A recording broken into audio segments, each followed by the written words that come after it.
Welcome to day 26. So glad that you are here. We are looking at a wonderful gem.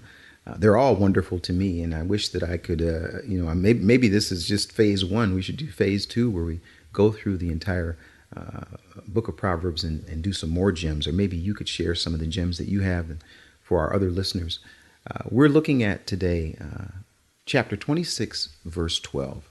And this is a quite interesting, especially as I look at our world today and see so many people doing the very thing that Solomon is warning us not to do. Proverbs 26:12 says, "Do you see a man wise in his own eyes? There is more hope for a fool than for him." It's funny. Solomon loves to use body parts, and the body parts are very, we understand them. Children, you can say, "Are you listening?" And that doesn't just mean, are you using your ears? That means, are you taking in the information and allowing it to change your actions? Here's what he's saying. If you see a person who's wise in their own eyes, in other words, they're only using themselves as the criteria. The person is viewing themselves through themselves. That's where you have not much hope. There are a lot of people that I have seen over my life that they just say it. They're wise in their own eyes. And it's something, though, I could focus so much on the negative part of it. But there's an interesting little phrase here that I want to use, and I don't want to, divert from our gem, because clearly what we're saying here is that if you find a person that says, "Look, I have not embraced wisdom and I have not internalized understanding, but I think I'm a wise person. I'm wise in my own eyes, not by anyone else's standard, especially the biblical standard," there's not going to be much hope for that person. There's more hope for a fool. And when you say for a fool, that means, boy, that's a pretty bad situation. That would be a great study by way looking at what the meaning of fool is, kasil, in Proverbs. Maybe somebody will do that. But one thing I do want to bring up is that he uses a very interesting phrase in Hebrew.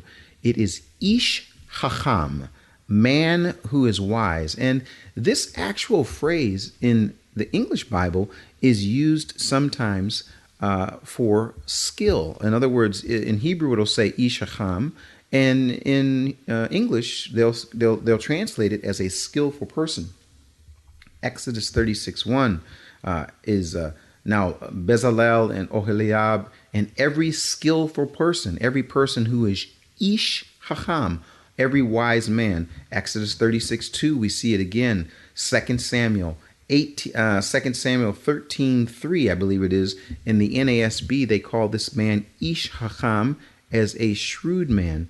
But there's something that I think is really, really interesting, and I just can't help but share this with you folks. Give me just a little grace. We're already at 26.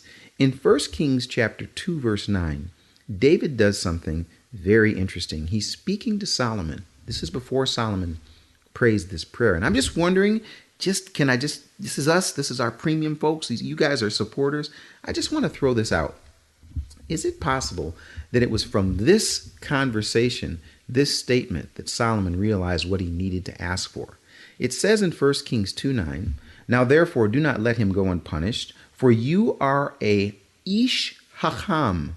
You are a wise man, and you will know what you ought to do to him, and you will bring his gray hair down to Sheol with blood." David is trying to tell Solomon, he's speaking prophetically. He's saying, Solomon, I know you're just a kid, but you are ish hacham. You are a wise man. And can you hear Solomon? I can imagine him going back to his room that night thinking, I am not ish hacham. My heart does not listen. I don't know anything. Boy, if I get a chance, I'm going to ask to become ish hacham. So what does he say? Please, Father, I can't be wise in my own eyes. I need your wisdom. I need your help. And so David says to his son, I know you are ish hacham.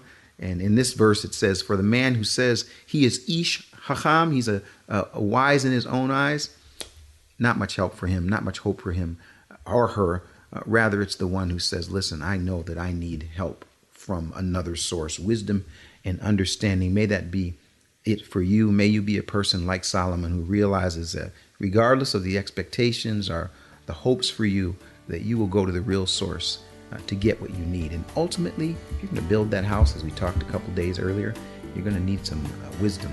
And that's exactly what we get here. So until next time, do me a favor. Remember to keep digging. This is Proverb Pearls, and I am your friend and host, Keith Johnson.